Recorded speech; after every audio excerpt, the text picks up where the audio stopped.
Good afternoon, everyone. Happy International Women's Day, and thank you for joining us. I'd like to introduce the panel that is here to speak about the government's update on the extension of CEDAW, which is the Convention of the Elimination of All Forms of Discrimination Against Women. To the left, we have Her Excellency the Governor, Helen Kilpatrick, the Honorable Premier, the Minister of Home Affairs and Health and Culture, Honorable Alden McLaughlin, and we have the Minister of Education, Employment and Gender Affairs, the Honorable Tara Rivers. And I'd just like to let the Honorable Premier start the press conference. Hello, everyone. Thank you all for coming. It's good to be here at the start of honoring Women's Month, and in particular, International Women's Day today, to make what I believe is a significant announcement. Today, we are here to announce that the United Kingdom has confirmed that it will request that the Convention on the Elimination of All Forms of Discrimination Against Women be extended to the Cayman Islands. The extension of CEDAW to Cayman is one of the measures that support this government's strategic broad outcome of equity and justice in a society that values the contributions of all. And it is a major human rights achievement for the Cayman Islands. It commits this and future governments to undertake a series of measures to end discrimination against women in all forms. While women in Cayman do not face many of the significant discriminatory challenges as women in other parts of the world, we do recognize that problems still remain and must be addressed. This will go a long way to meeting our manifesto pledge of recognizing, valuing, and honoring the role of women in our society. The important role that women have played and continue to play in creating a modern Cayman is significant. That is why in 2009, the People's Progressive Movement government dedicated the monument Aspiration in Hero Square as a tribute to the contributions and work and struggles of women of Cayman and to the future generations of women to come. In our strategic policy statement for the 2015-2016 financial year, I promised this country on the floor of the Legislative Assembly that this government would continue to work toward the extension of CEDAW, promote gender equality, and provide awareness of the gender equity law and CEDAW through training and communications. This is another box this government can tick of things it has promised and has delivered. The extension of CEDAW is but one of several accomplishments of this government which seek to improve the lives of our people. The Gender Equality Bill 2011, which was supported and passed unanimously in the Legislative Assembly on 14th of September 2011, took effect on 31st of January 2012. It is on that law that CEDAW finds its strength in the Cayman Islands. Another of this government's accomplishments in improving the lives of our people is the new minimum wage law, which came into effect on 1st of March and seeks to address for the first time the inequity of very low wages in Cayman. And as we know, often women are the most impacted by low wages. This government has also reduced various taxes designed to help lower the cost of goods and services purchased locally, as well as the cost of electricity. The latter alone will leave some $17 million annually in the pockets of individuals, families, and businesses. All told, as the most recent statistics from the Economics and Statistics Office have shown, cost of living declined by at least 2.9% in 2015. And our economic strategy of supporting business and building of needed infrastructure has helped drive Cayman unemployment down from a high of 10.5% in 2012 to 6.2% in 2015. We are looking to lower this more. As women often manage the household budget and indeed at times may be the main breadwinner of the household, these accomplishments are ones that positively impact women. I must commend Minister Tara Rivers and her team for their work on this achievement, which has been 12 years in the making, with the last formal request for extension of the convention sent to the United Kingdom in December 2013. I come from a line of very strong women who worked in the community at a time when most women stayed at home. My paternal grandmother, Ethel Connor, was a school teacher. My maternal grandmother, Lizzie Borden, worked as a seamstress and raised 2 children after her husband died when my mother was only 5. My mother, Althea, worked as a dispenser, nurse, pharmacist, and sometimes even doctor for 36 years at the government hospital. It was really the only job she ever had. I know from her experiences the difficulties and discrimination that women in the workplace encountered. I said earlier that being given the CEDAW extension was 12 years in the making. But to be honest, the efforts began way back in 1995 when the late Speaker, Mrs. Edna Moyle, and Mrs. Bernard Thompson Murphy, both members of the Legislative Assembly, first brought a private member's motion to the House for the government to give early consideration to the establishment of an Office for Women's Affairs. In reality, that was the genesis of the development of this issue of women's affairs, rights and issues forming part of a subject within a ministry. Other female champions of human rights for women when they served in the Legislative Assembly have been the Speaker of the House, the Honorable Juliana O'Connor Connolly, Ms. Lucille Seymour, Ms. Heather Borden, Ms. Annie Hulda Borden, Ms. Esther Ebanks, former Speaker, Ms. Mary Lawrence, national hero, the Honorable Sybil Ione McLaughlin, Ms. Evelyn Wood, and Ms. Sybil Joyce Hilton. Minister Rivers, you joined good company in your consistent championing of this cause for the women of the Cayman Islands. With that, I will close my remarks and turn the program over to the Minister, who will provide more information on CEDAW and what it means for the Cayman Islands.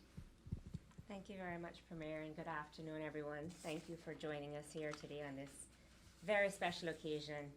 And I also want to express my heartfelt best wishes and a good day to all women today on International Women's Day in the Cayman Islands, because it is a special day that we honor the contributions of women, and the Premier has very ably outlined the contributions of some key and notable women in our community.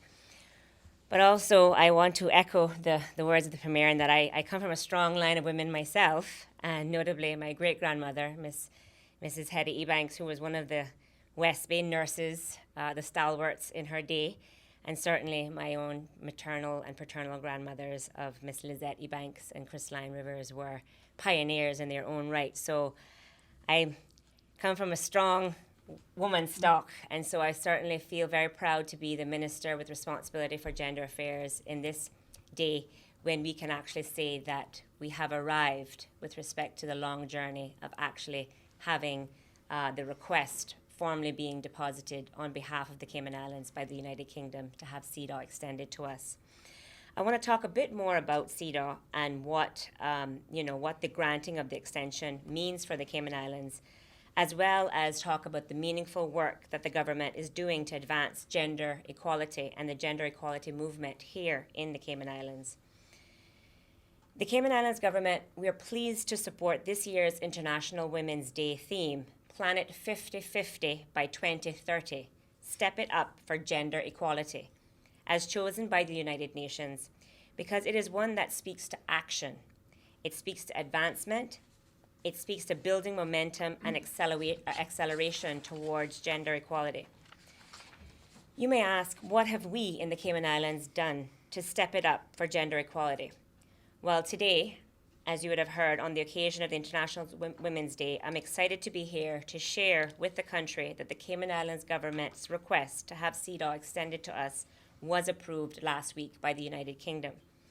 But before I speak more specifically about CEDAW, I'd like to take this opportunity to provide a brief recap of some of the significant work and the efforts of the Ministry of Education, Employment and Gender Affairs in particular, and the government as a whole, since we took office in the past 2.5 years to work towards promoting gender equality. In March 2014, the country convened the first ever National Conference on Women and Girls in the Cayman Islands. And in June 2014, we took that meeting to have a meeting of women and girls on the sister islands. And these discussions were organized around the principles espoused in CEDAW. The conference and the meeting at that time sought to bring awareness about the rights to which the girls and women are entitled under CEDAW in order to improve the lives of girls and women in particular and society in general. The conference aimed to gather qualitative data in order to establish priority issues and identify any potential areas of concern in relation to CEDAW, which will assist in the government developing our implementation plan. And the conference sought to create a space in which to educate, inspire, and empower individuals to be architects of change at a personal level and within society, and to promote messages of equality between men and women. At the conference, there were small focus groups came together to create a participatory approach to discussing and addressing challenges and proposing sustainable solutions. The response was overwhelmingly positive, as we had over 200 persons attending the events and participating in the broader public consultation exercise that followed. Dr. Glenda P. Sims was in attendance from Jamaica as the guest speaker for the national conference in March of 2014, and she lauded our approach as a model for inclusive consultation that will lead to meaningful action. For those of you that may not know, Dr. Sims is an expert on CEDAW and gender issues, and she has sat on the CEDAW committee and traveled the globe as a consultant and advocate for gender equality.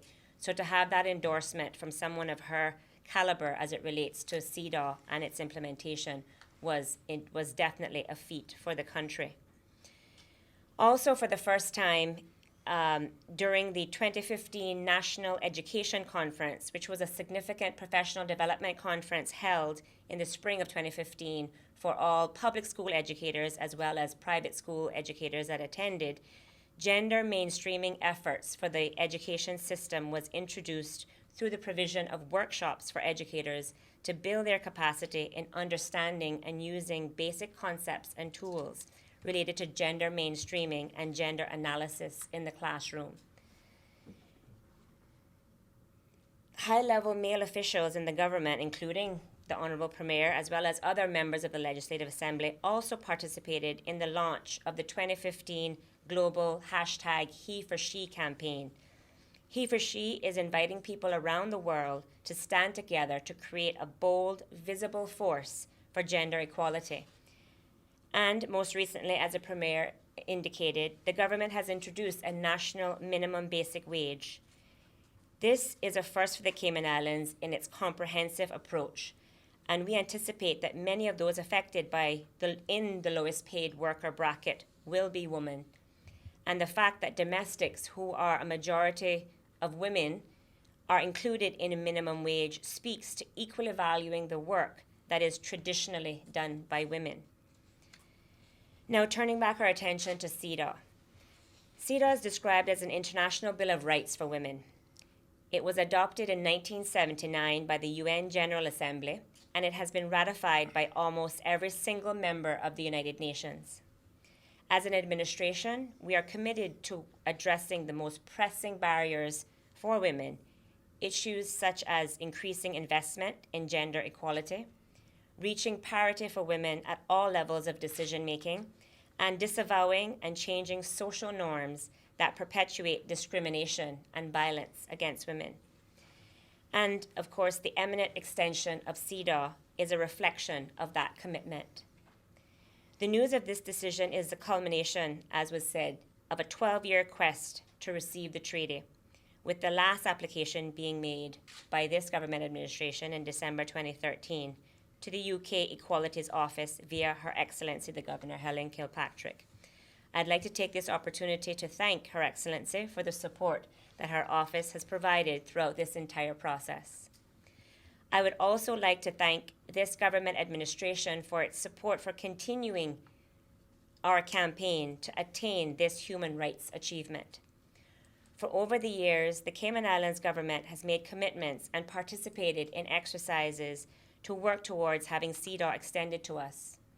As the Premier indicated, the passage of the Gender Equality Law was a major step forward in the process of meeting the UK's requirements in order to do so. That law prohibits discrimination in employment and related matters and also serves as the enabling legislation that upholds the principles of CEDAW. Ladies and gentlemen, the extension of CEDAW is a pivotal and historic step in the advancement of women and gender equality in the Cayman Islands. As Minister for Gender Affairs and as a woman, I am delighted to have received this news, especially during Honouring Women Month, a time in the Cayman Islands when we honour for their valuable contributions the women in our society, the workplace, in our country. As the Premier has said, the United Kingdom's request to the United Nations for CEDAW to be extended to the Cayman Islands has been a long-standing aspirational goal for the government, and we have now achieved it. This eminent extension validates the work that we have already been doing to ensure equality between men and women and promote a culture of human rights in the Cayman Islands. CEDAW is one of several core international human rights treaties, and you may be thinking, well, what does the extension of CEDAW actually obligate the Cayman Islands to do? Put simply, by accepting the convention, it means that the government will commit itself to take appropriate measures to promote gender equality and eliminate discriminatory practices against women in all forms. CEDAW is not a self-executing document, as it is up to local policymakers and stakeholders to work together and determine the best way in which to achieve the core 16 principles of CEDAW. And that was really the primary goal of the national conference, which was held in 2014, to give us a head start, so to speak, once we would have arrived at this time. Within 1 year of the extension, the Cayman Islands government will then have to submit information to be included in the UK's country reports to the CEDAW committee, in which to document our progress in achieving the aspirational goals set out in CEDAW. Thereafter, at least every 4 years, the government will be provided with an opportunity to report on the legislative, judicial, administrative, or other measures which we've adopted to give effect to the provisions of the present convention and on the progress made in respect to the priority areas of concern. Our desire to have CEDAW extended to the Cayman Islands is a reflection of our mission to create a more positive and equitable future for our sons and daughters and a healthier and more productive society. On behalf of the government, I would like to congratulate the team from the Gender Affairs Unit, the Cabinet Office, and the Attorney General's Chambers, who over the years have tirelessly worked towards completing the necessary requirements of the UK's Government Equalities Office. Next week, I will be traveling to New York to attend the 60th annual meeting of the Commission on the Status of Women at the United Nations. The Commission on the Status of Women is the principal global intergovernmental body exclusively dedicated to the promotion of gender equality and empowerment of women. The themes of the 2016 Commission on the Status of Women meeting are women's empowerment and the link to sustainable development, and the elimination and prevention of all forms of violence against women and girls. At the Commission on the Status of Women, I will be on hand on behalf of the government of the Cayman Islands when the UK delegation deposits the instrument on the 16th of March, which formally notifies the United Nations Secretary General that the UK requests the extension of CEDAW to the Cayman Islands through the United Kingdom. I will also be attending the ministerial sessions and the UK-led side events on such topics as girls and STEM and the gender pay gap. Ban Ki-moon, UN Secretary General, said, "Achieving gender equality requires the engagement of women and men, girls and boys. It is everyone's responsibility." And we agree. Responsibility is key, and as a country, we must continue to work together, assuming equal responsibility for ensuring that the laws, the workforce, and the opportunities in the community exist for the use and the betterment of all persons, both male and female. On behalf of the government, I also take this opportunity to commend the members of the Ministry's Gender Affairs Unit and the dedicated staff of the Department of Counseling Services Family Resource Center, the Crisis Center, and other government and non-government entities who work not just during Honouring Women's Month, but on a daily basis promoting gender equality in our society. assisting women during difficult periods of change or crisis, and empowering girls, women, young parents, and families with information and education. Today, on International Women's Day, thousands of events are being held throughout the world to inspire women and celebrate achievements. In the Cayman Islands, we are using International Women's Day as a platform to inspire women and men alike to make a difference in their communities, stand up for justice and change, and be a voice for those who cannot speak for themselves. We also want to show appreciation for those women in the community that continuously strive to better our islands for all who inhabit it. Tonight at the Harkwell Theatre, the Family Resource Center will be hosting a screening of the film He Named Me Malala, the amazing true story of the Nobel Peace Prize laureate Malala Yousafzai, who was targeted by the Taliban and severely wounded by a gunshot when returning home on her school bus in Pakistan's Swat Valley. Then 15 years old, Malala was singled out, along with her father, for advocating for girls' education, and the attack on her sparked an outcry from supporters around the world. She miraculously survived and is now leading the campaign and is a leading campaigner for girls' education globally as co-founder of the Malala Fund. I cannot think of a better way to honor women and recognize their accomplishments than to spotlight the courage, determination, and sacrifice of this young lady who embodies so much of what is being and what it is to be a strong woman in today's world. Society cannot change overnight, and minds do not change organically. With the advancement of technology and social media, the power of corporate, social, and grassroots initiatives, and the voices of supportive men and women willing to speak out on issues concerning gender equality, everyone can be an advocate for change. Indeed, a collective effort is what is necessary when we're striving towards achieving gender equality in our community, and in highlighting the mutual benefits that it yields. This will ensure that the future of our girls is bright, safe, rewarding, and valued as equally as our boys. It was also UN Secretary General Ban Ki-moon who said, "Let us devote solid funding, courageous advocacy, and unbending political will to achieving gender equality around the world. There is no greater investment in our common future." This government concurs with that pledge, and we pledge to do our part to achieve gender parity in the Cayman Islands.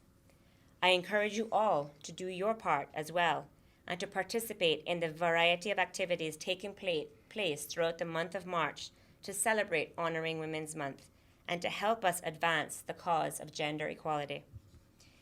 In closing, I too would like to acknowledge the contributions of the various female parliamentarians and members of the Legislative Assembly that preceded me, of which the Premier has outlined in his contributions, and also to recognize the strong, courageous women who stood up for equality and demanded the right to vote. Women like Mrs. Georgette Ebanks, who preceded them and who made it possible for me to aspire to be and to become one of our country's leaders in a time such as this. As Minister, I will continue to do my part to advance the cause of gender equality, to work towards a more positive and equitable future for our sons and daughters, and a healthier and more productive society. And I'm happy to know that the government as a whole supports this agenda as well. And I'd like to now turn it over to Her Excellency to... Well, I don't have a great Tribute. deal to say, but I really do want to congratulate the Premier and his government on what is a very considerable milestone for Cayman. Commitment to extend the basic human rights treaties was part of the 2012 White Paper. And so, although we slightly missed the deadline, it is a marvellous achievement to have done those core human rights treaties here. And I'd also like to congratulate you, Minister, your staff, and all the people who've supported you from around the government in the very hard work it's been to get this done. But it's great that it's actually now happened. So thank you both very much. Thank you, Your Excellency. We'll now take questions.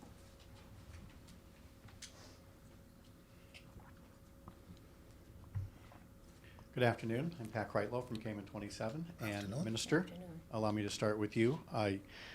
You mentioned that one of the first steps is that you'll have to provide some kind of a report a year from now on the country's progress in self-determining how best to commit itself to those 16 principles. What kinds of things might we see on that report a year from now? In other words, what is your wish list for that report a year from now?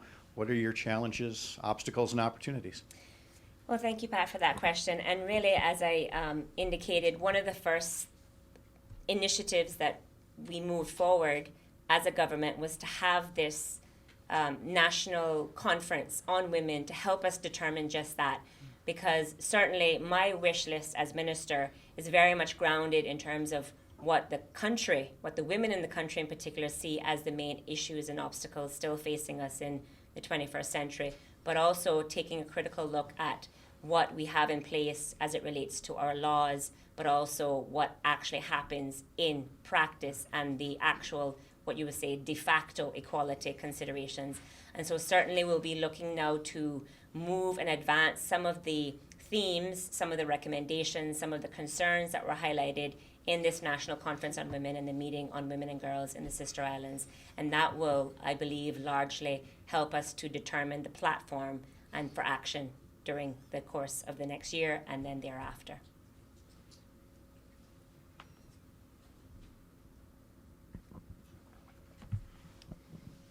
Good afternoon, Shanda Gallego from Radio Cayman. Just for clarity, you mentioned the timeline, 1 year for the information to be put out to the CEDAW office, and every 4 years. Could you just clarify that? I'll actually ask my technical advisor in the ministry to kind of give some more of those specific details. Thank you. Once it's extended, then we have 1 year to provide an initial report, and then after that, every 4 years, we would feed into the UK's report.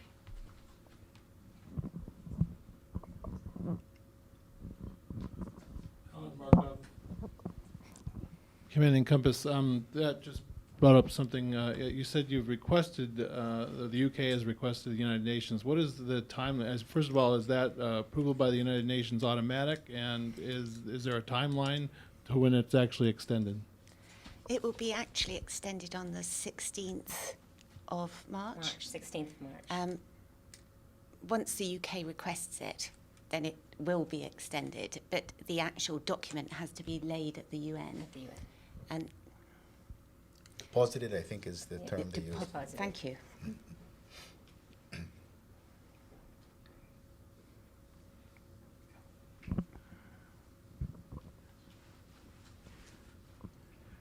Premier, Governor, congratulations on a good achievement, but I would be remiss if not taking the opportunity to ask if on this otherwise sad day around parts of the island, if you have any comment to make on the loss of people at sea and the search and rescue that is going on for them.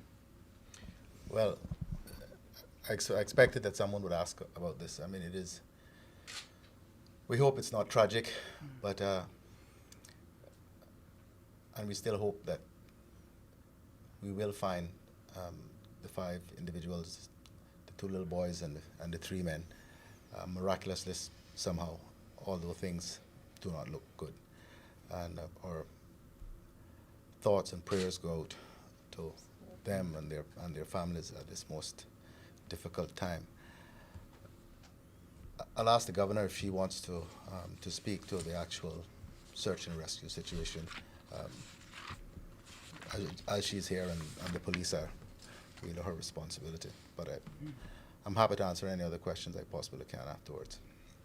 Yes, and I certainly endorse the comments of the Premier about how we should be thinking about the family at this time.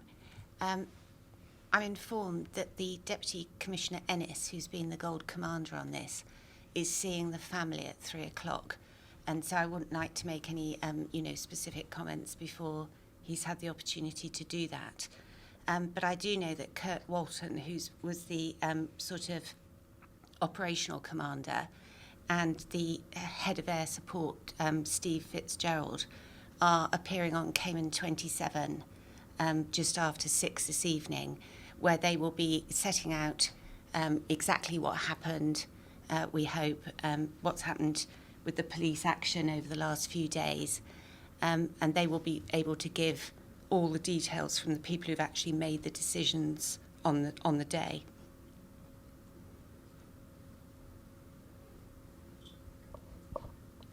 Are there any other questions? Or Well, can I just say something for the avoidance of doubt? Is that I come from a family of strong women too. Well done. We won't we might as well, the adage, you know, the hand that rocks the cradle. We know the rest, but certainly. Governor, if I may ask it that way, as the mother of a daughter, we've talked about the lineage of strong women.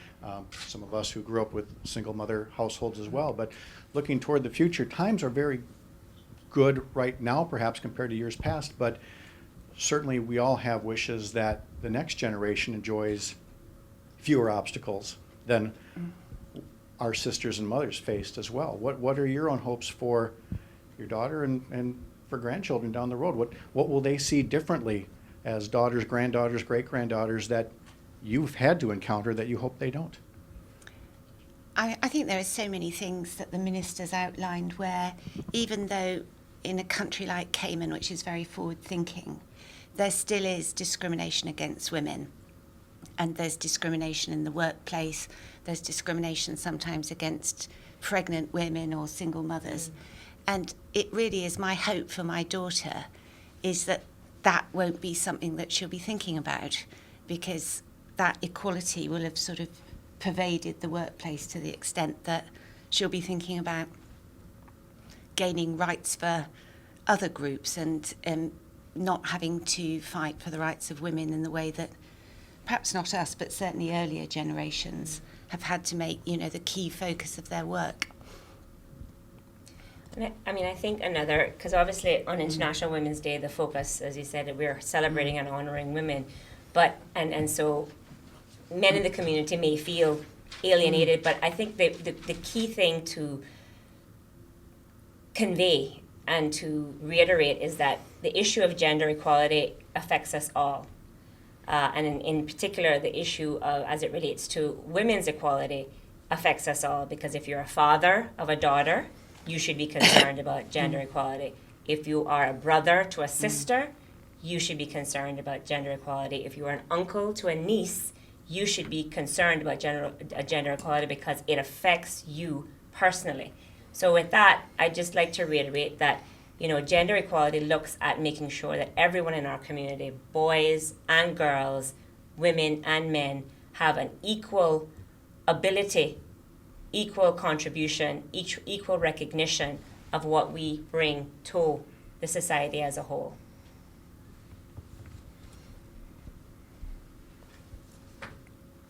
okay, thank you. If there's no other questions, then that would conclude the press conference. Thank you for coming.